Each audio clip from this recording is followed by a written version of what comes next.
할렐루야. 아멘.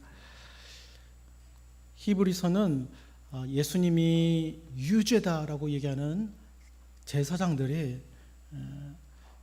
보고 벌한 듯이 이 어퍼컷을 날리는 그런 편지입니다. 뭐라고 날리냐면요, 예수님 유죄다, 죄인이라고 했죠. 아니다, 대제사장이야 라고 어퍼컷을 날리면서 선포하는 그런 말씀입니다. 신약 성경 중에는 이렇게 대제사장이다, 예수님이 대제사장이다 라고 하는 말씀은 히브리서밖에 없습니다. 그런데 이렇게 멋있게 어퍼컷을 이렇게 날리는 걸 이렇게 보게 되는데요, 저는 반대로 이 어퍼컷을 많이 좀 당한 것 같습니다. 어쩌면 좋습니까? 네, 제가 경기도 북부에 있는 어떤 교회 청년회를 맡은 적이 있습니다. 큰 교회는 아니라서 청년들이 어릴 적부터 같이 이제 자라왔기 때문에 다 아는 사이들이었습니다. 어느 날 좀 떨어진 기도원으로 가서 거기서 저녁으로 삼겹살 파티를 하고요, 이제 좀 큰 방에 모여서 기도회를 하려고 했습니다. 먼저 둥그렇게 앉아서 찬양을 시작을 했죠. 그런데 갑자기 어떤 여자 청년이 부르부르 떨더니만 팍 쓰러지면서 엎드려서 말을 못하고 계속 부르부르 떠는 것입니다. 제가 보니까 이미 그 청년들이 이미 다 알고 있는 사실인 것 같았습니다. 전에 제가 이 청년의 집을 한번 방문한 적이 있었는데요, 놀란 적이 있었습니다.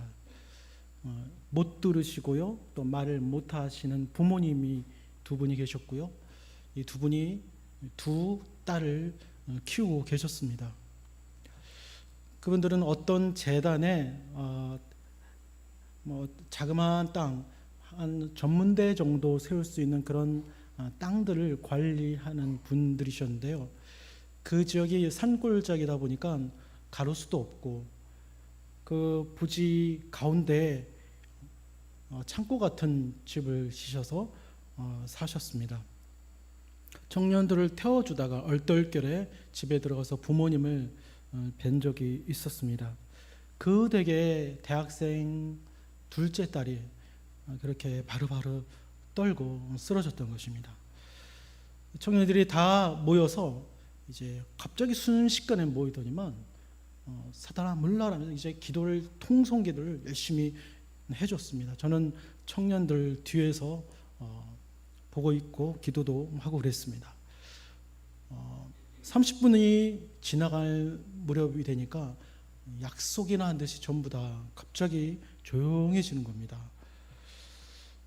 이제 저도 가서 기도해주고 어떻게 그 청년을 도와줘야 되겠다는 마음이 이제 생기는 것이죠.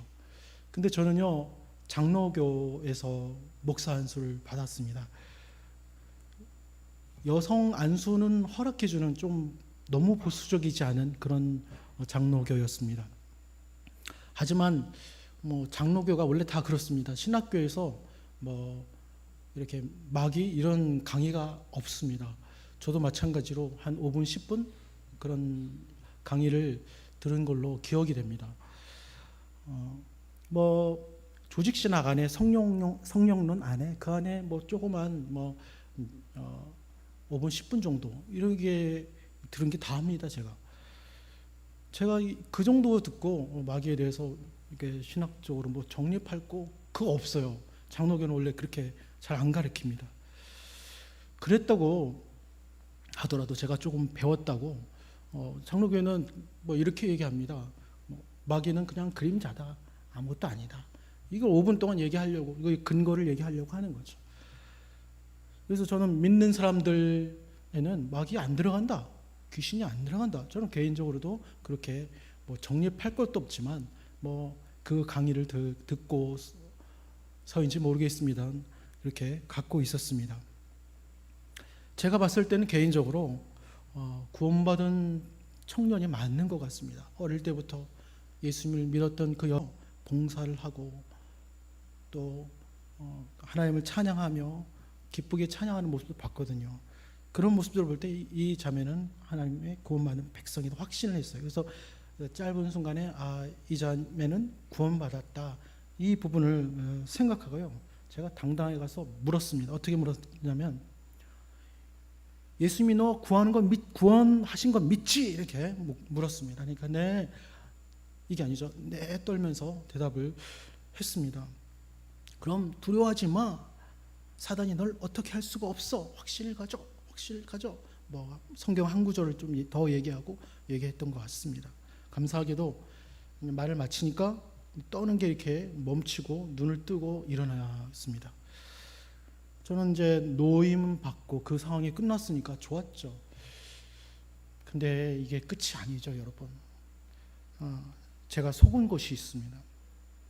여러분, 한순간의 확신으로 여러분 끝나던가요? 머릿속에 마귀는 그림자일 뿐이야 이렇게 되뇌인다고 이게 될 일이던가요? 지금은 무지했고 또한 그런 부분에서 내가 무성의했구나 이런 생각이 듭니다만, 꼭꼭 숨은 마귀의 반전을 제가 놓쳤습니다.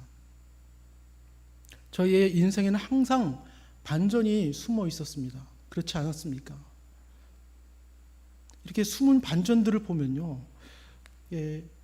우리는 그 반전이 분명히 숨어져 있는데 못 본 척 할 때도 많고요, 없는 척 할 때도 많다가 문제가 이게 터진 적이 있지 않았겠습니까?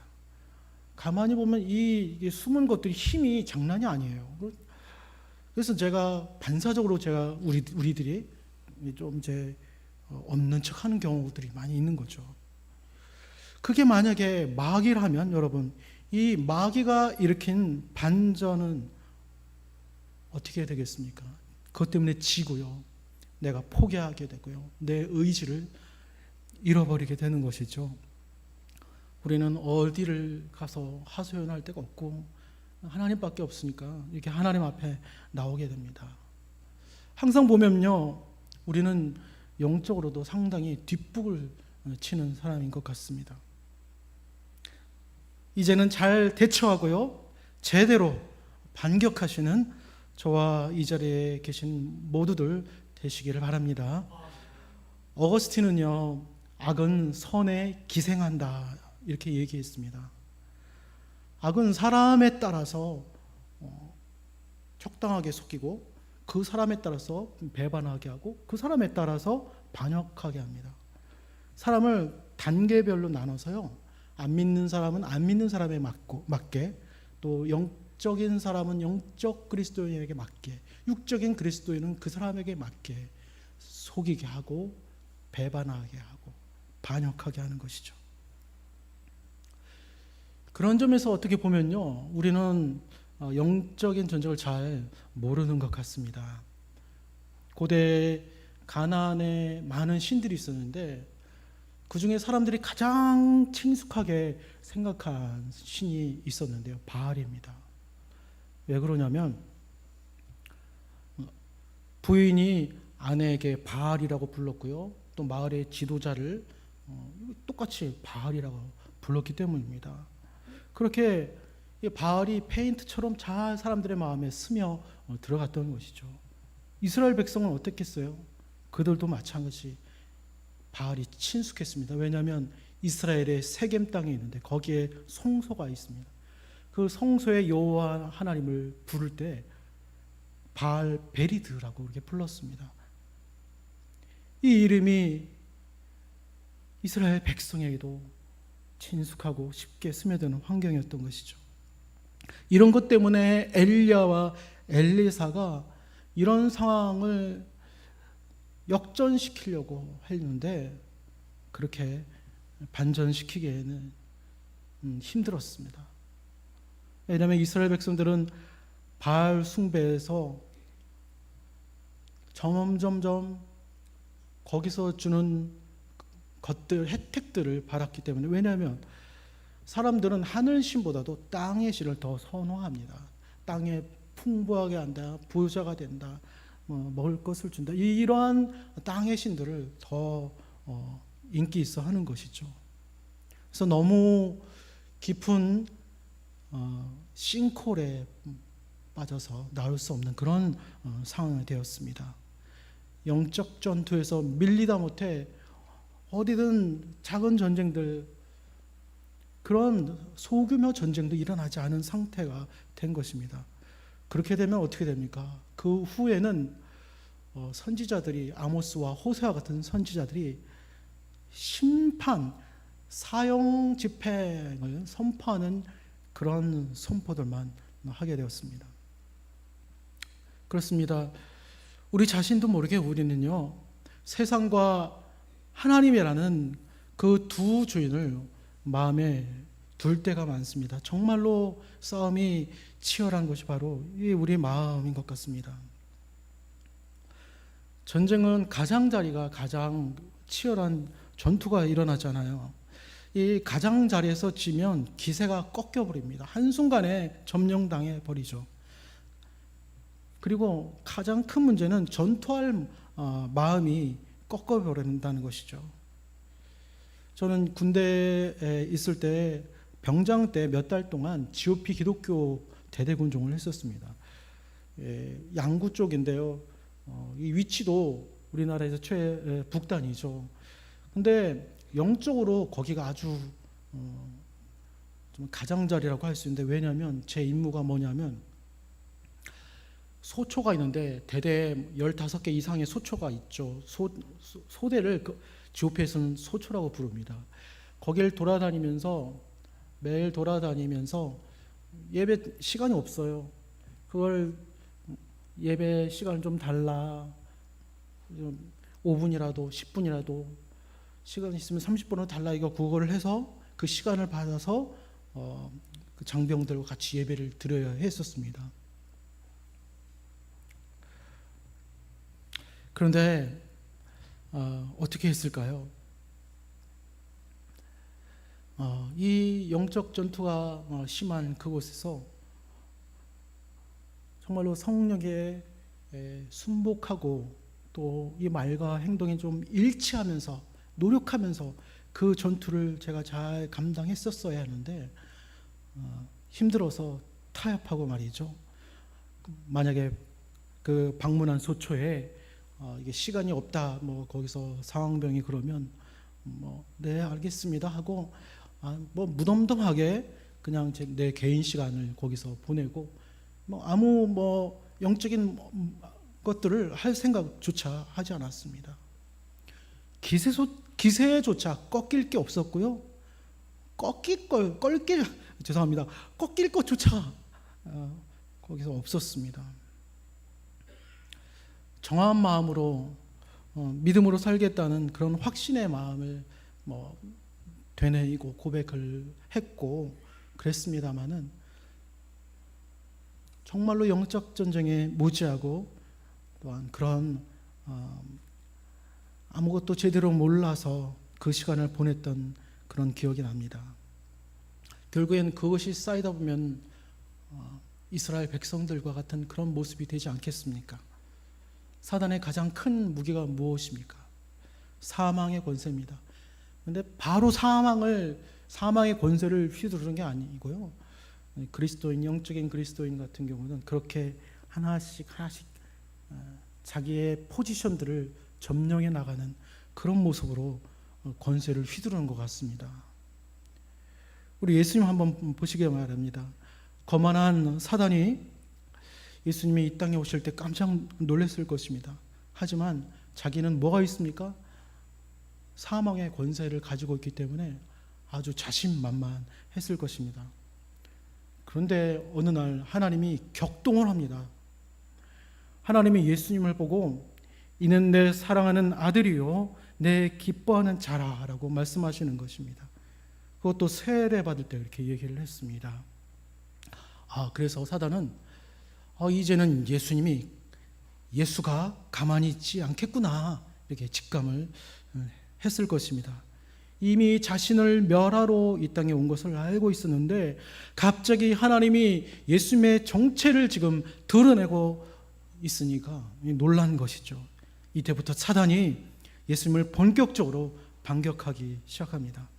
어떻게 반격합니까? 사람들이 수많은 실패가 있었던 무덤과 같은 그곳, 전쟁터, 영적 가장자리였던 그 광야에서 노골적으로 예수님을 시험하는 것입니다.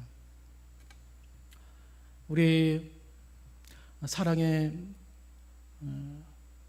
우리 주님께서는 이 시험을 어떻게 이기셨습니까? 세 가지 답변으로 이기셨습니다. 우리 잠깐 사단의 시험에 말씀하신 답변, 마태복음 4장 4절, 7절, 10절을 제가 짧게 얘기해 드리겠습니다. 첫째는 하나님의 입으로부터 나온 모든 말씀으로 살 것이라. 둘째는 하나님을 시험하지 말라. 그런데 이거는 하나님이 하시나 안 하시나 시험하지 말라, 이런 뜻이죠. 셋째는 하나님께 경배하고 다만 그를 섬기라, 이렇게 답변하셨습니다. 그런데 이 세 답변 중에 하였느니라 뒤를 붙이셔서 인용을 하셨습니다. 그래서 우리가 딱 이렇게 마음에 와닿기 힘들 수도 있는데 좀 이해하기 쉽게 예수님의 답변을 좀 살펴보면요, 교회가 우리가 살아갈 수 있도록 하나님은 말씀하신다는 거고요, 또 하나님은 그 말씀하시는 것을 분명히 이루신다는 것이고요, 말씀을 이루시는 하나님만 찬양하고 경배 받으실 또 분이라는 것입니다. 이 세 가지가 예수님의 승리의 답변인 것입니다. 이것을 그 신앙 고백을 한번 바꾸어 보면 이렇게 되죠. 하나님은 자녀들을, 교회를 살아갈 수 있도록 말씀하십니다. 하나님은 분명히 하신 말씀을 이루십니다. 말씀을 이루시는 하나님만 찬양하고 경배받을 분이십니다 라는 그런 이제 고백이겠습니다. 하지만 하나님의 엄청난 반격이 있는데 이게 반격이 아닙니다, 여러분. 예수님의 답변에 여러분 두려움으로 망설이셨겠습니까? 예수님이 이게 답변하실 때 조금이라도 긴장하면서 사단에게 답변을 하셨겠습니까? 아닙니다. 예수님은 이 세 고백 안에요, 우리가 도저히 이해할 수 없는 그 온전한 사랑이 녹아져 있다는 것을 우리는 알 수 있습니다. 사실 이걸 이해할 수가 없어요. 왜냐하면 예수님께서 하나님을 향한 사랑의 고백이기 때문입니다. 왜냐하면 세례받을 때 이는 내 사랑하는 아들이라 라는 고백의 화답으로 예수님께서 하나님은 자녀들이 살아가도록 하나님의 말씀대로 살아가도록 말씀하십니다. 하나님은 분명히 그 말씀하신 대로 저 불쌍한 영혼들에게 말씀하신 대로 그대로 다 이루실 것입니다. 때문에 말씀을 이루시는 하나님만이 찬양받으실 존귀한 부인이십니다. 이런 정말로 온전한 하나님을 사랑하는 마음이 이 고백에 녹아져 있다는 것이죠. 온전한 사랑은 두려움을 쫓지 않습니까? 우리도 최선을 다해서, 우리는 그 정도는 아니지만요, 진실된 그 사랑의 고백을 한다면요, 사탄에게 엄청난 반격을 주게 될 줄로 믿습니다. 예수님은 이 사랑의 고백대로 사셨습니다. 그래서요, 사단이 어떤 참속거리도 없었습니다. 아무리 뒤져봐도 예수님께 참속거리가 있겠습니까? 사단은 하나님께 찬송합니다. 이 사단은 죄의 권세가 있죠. 하나님께 참소하면 하나님 그러시면 안 돼요. 이들은 죄인이잖아요. 왜 사랑하신다고 하세요? 말씀하셨잖아요. 다 죽여버리세요. 벌하셔야 합니다. 하나님 스스로 하신 말씀을 어기지 마세요. 그러나 하나님은 참속거리가 없죠. 그래서 사단이 예수님에게 죄로 좀 얽어매어 보려고, 그 권세를 좀 사용해 보려고 했지만 안 되죠. 그래서 다른 권세로, 뭡니까? 사망의 권세로 없애버리기 한 것이죠. 끝끝내 예수님을 십자가형으로 몰아갑니다. 이제 자기가 이겼다 생각했을 것입니다. 하지만 예수님은 골로새서 2장 15절 말씀에 그들을 무력화하시고 구경만 하게 하시고 십자가로 그들을 이기셨다라고 말씀하십니다. 할렐루야. 아멘. 구체적으로 사단은 어떻게 이겼다고 하십니까? 성경에 보면 사람들이 들어가는 지옥에 사단의 보좌가 있는 그 지옥에 예수님께서 친히 내려가셔서요, 죄와 사망의 권세를 가지고 있는 사단의 그 권세를 빼앗으시고 부활하셔서 이기셨다라고 합니다. 이보다 이 세상에 더한 반전이 아무것도 없는 것입니다. 아멘. 1970년대에 유진과 토마스라는 그런 콩고 선교사가 있었습니다. 이들은 벽돌 굽는 일을 시작했습니다. 이 벽돌은 3일간 가마에 구워야 했는데요, 그때가 마침 우기였습니다. 언제 비가 내릴지 몰랐는데 이게 뜨거운 그런 가마와 벽돌에 비가 묻고 비가 내리면요 폭발한다고 합니다. 그래서 이를 대비하기 위해서 가마 위에 지붕을 이렇게 설치를 했는데, 글쎄 이 가마가 너무 뜨거우니까요 이 지붕이 다 타버렸다고 합니다. 이제는 방법이 무슨 방법밖에 없습니까? 기도밖에 없었죠. 그래서 하나님, 비가 내리지 않게 해주세요, 이렇게 기도를 열심히 했다고 합니다. 그런데 비는 내렸습니다. 하지만 벽돌 가마가 있는 양 옆에 비가 1시간 넘게 내렸다고 합니다. 집을 지으려면 벽돌이 꼭 필요하죠. 예수님은 이 벽돌을 아주 소중하게 여기십니다. 왜냐하면 예수님처럼 자신을 따르는 자들, 그 힘든 반전의 승리를 거뒀던 자들에게 집을 져주시기 위해서 지금도 이제 벽돌을 쌓으시면서 아주 소중히 여기시는 것이죠. 사실 우리는 그런 호의를 받을 자격이 없습니다. 여러분 아시겠지만 남의 집을 지으라고 우리는 부름을 받았어요. 열심히 남의 집을 지면 되는데요, 우리는 어떻습니까? 마치 좀 뜯어서 이거 좀 고쳐라, 그렇게 설계도가 바뀌었으니까 이거 다 좀 해체하고 다 해라, 이게 지시를 하면요, 싫죠, 내가 좀 많이 해봤으니까 그냥 회칠만 하면 돼요, 이렇게 나오거나 이렇게 하다 보니까 이 마음에게 앙심이 생기고요, 고용주, 이 건축주를 죽여버리는 그런 사람이 바로 우리라는 것이죠. 우리라는 일꾼은요, 여러분 안 보이는 것에 무지해서 잘 속습니다.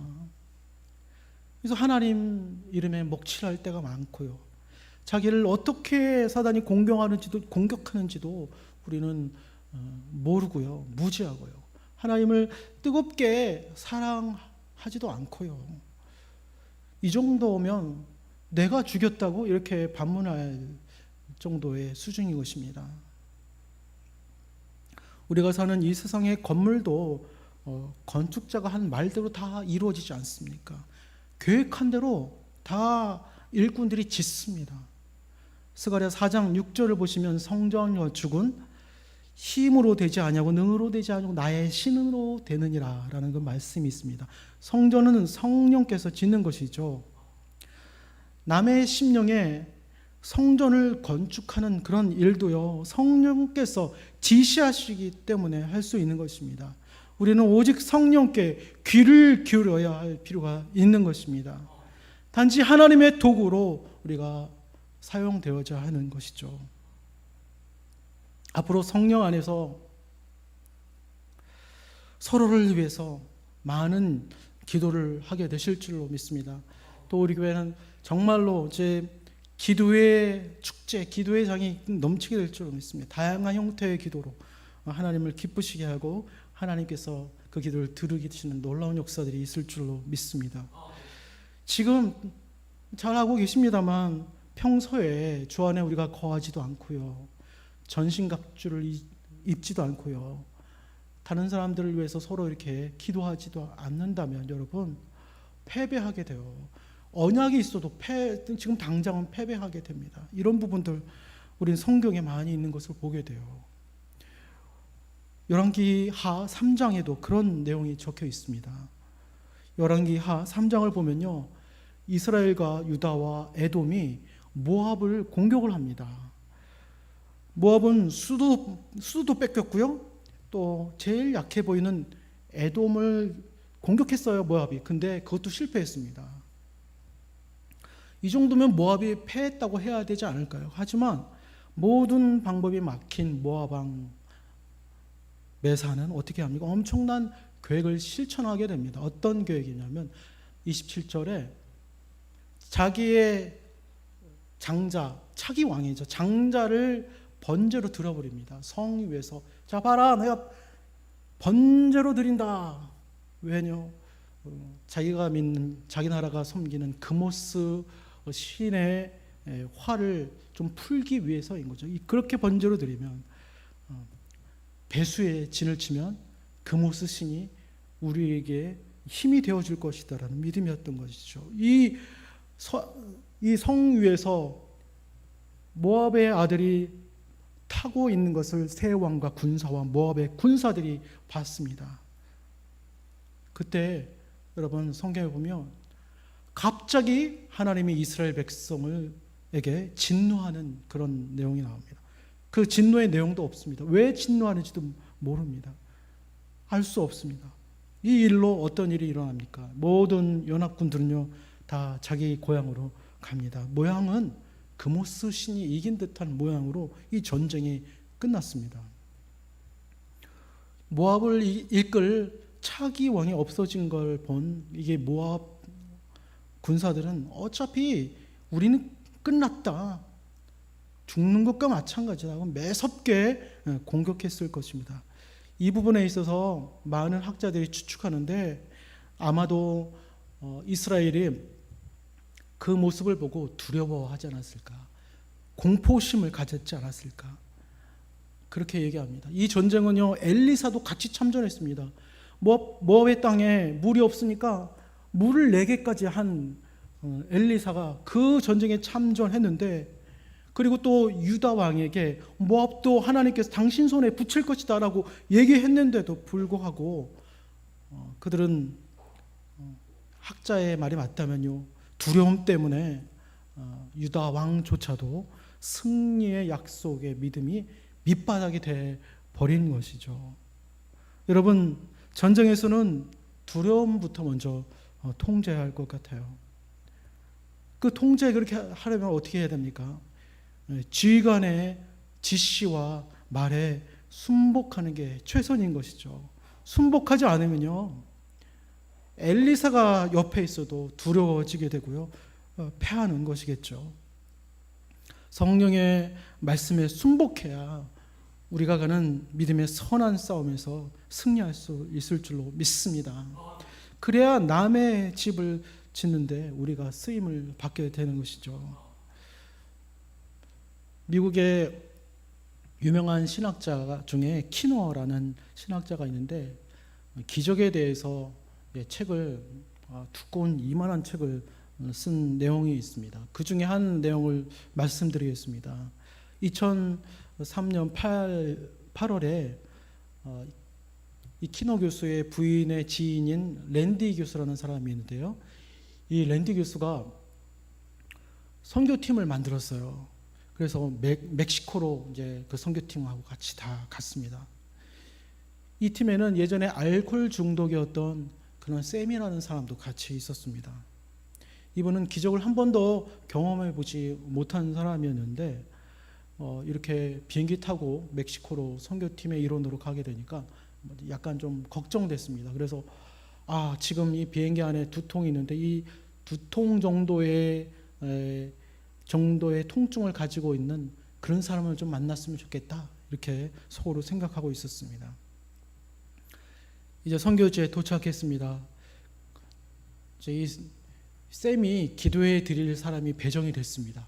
그런데 아니나 다를까 어떤 사람이냐면 25살 정도 되는 사람인데요, 예전엔 경찰이었다고 합니다. 그런데 범인하고 총격전을 하다가 총에 맞아가지고 이 척수를 맞아서 하반신 불구가 된 지 2달 됐다고 합니다. 이런 휠체어 환자를 위해서 자기가 기도해 줘야 되는 그런 것이었습니다. 그래서 이 쌤이 그를 위해서 아주 열심히 기도해 줬습니다만 아무 일도 일어나지 않았습니다. 그래서 이 사람은 원래 믿음이 좀 적었는데 점점 적어지기 시작하더니 이제 아주 그냥 바닥에 되어버렸습니다. 그때 랜디 교수가 선교팀을 향해서 이렇게 얘기했습니다. 자신이 치유할 할 것이라고 그렇게 생각하지 말아라. 이 얘기를 듣고 기도하려고 했는데 또 이제 한마디 하시면서 여러분 단지 이 사람들을 사랑하는 마음으로 존중하는 마음으로 이렇게 기도해 주길 바란다라는 말을 듣고 이제 마음을 다해서 다른 사람들보다 더 오래 기도해야 되겠다 하면서 계속 기도해 줬습니다. 어떻게 됐겠습니까? 너무 오래 기도해서 쌤이 이제 기도하다가 졸고 있는 중에 갑자기 이 쌤이 휠체어에서 확 일어나더니만요, 이제 이 쌤을 붙잡고 막 우는 겁니다. 그래서 이분은 휠체어를 갖고 이제 가게 되는데 그걸 영상으로 찍었다는데요. 이렇게 기적이 일어난 것이죠. 여러분 실제로 그리스도인이 순종하지 않아서 그렇지요. 하나님의 자녀된 신분을 제대로 우리가 믿는다면요, 이러한 기적이 일어난 줄 믿습니다. 이 오늘 본문 14절에도 그렇게 얘기합니다. 하나님의 자녀. 근데 여기서는 예수님의 자녀라고 이렇게 얘기하죠. 13절도 있습니다. 하나님께서 내게 주신 자녀. 예수님의 자녀라고 이렇게 얘기하는 그 표현들은요, 요 히브리서 여기밖에 없습니다. 성도들을 예수님의 자녀다, 신약에서 예수님의 자녀다라고 얘기하는 유일한 구절입니다. 바울도 갈라디아 성도들에게 이런 표현을 했습니다. 해산하는 수고를 하노니, 꼭 이제 자기 자신의 그 자녀인 양 이런 표현을 하는데요. 그렇습니다. 이렇게 우리는 자녀된 신분을 온전히 믿고 나아간다면 모든 것들이 다 해결이 될 줄로 믿습니다. 예수님이 누군지 우리가 알아야겠죠. 우리 예수님과 친밀해져야겠죠.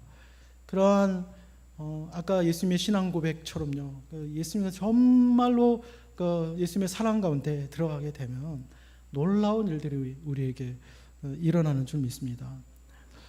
어떤 이는 광야를 걷게 해서라도 아버지가 다 공급해 주신다라는 것을 깨닫게 하는 그런 사람들도 있을 것입니다. 성경에는 가난한 집 자녀에게 꼭 이제 성경이 아니죠. 성경 시대, 그러니까 예전에 성경에 이 고대에는 가난한 집 자녀들은 꼭 부모님이 하는 일들을 도와야 했었습니다. 그렇지 않으면 감옥에 갔었습니다. 여러분, 가난한 집도 내 집입니다. 아버지 하나님은 가난하지 않은데, 하지만 다른 나의 형제들이 만약에 가난하고 집이 없다면요, 그럼 그 집도 내 집처럼 도와야 하는 것이 하나님의 마음입니다. 그게 이 땅에 사는 하나님의 자녀 신분이 있는 사람이 살아야 하는 방식인 것입니다.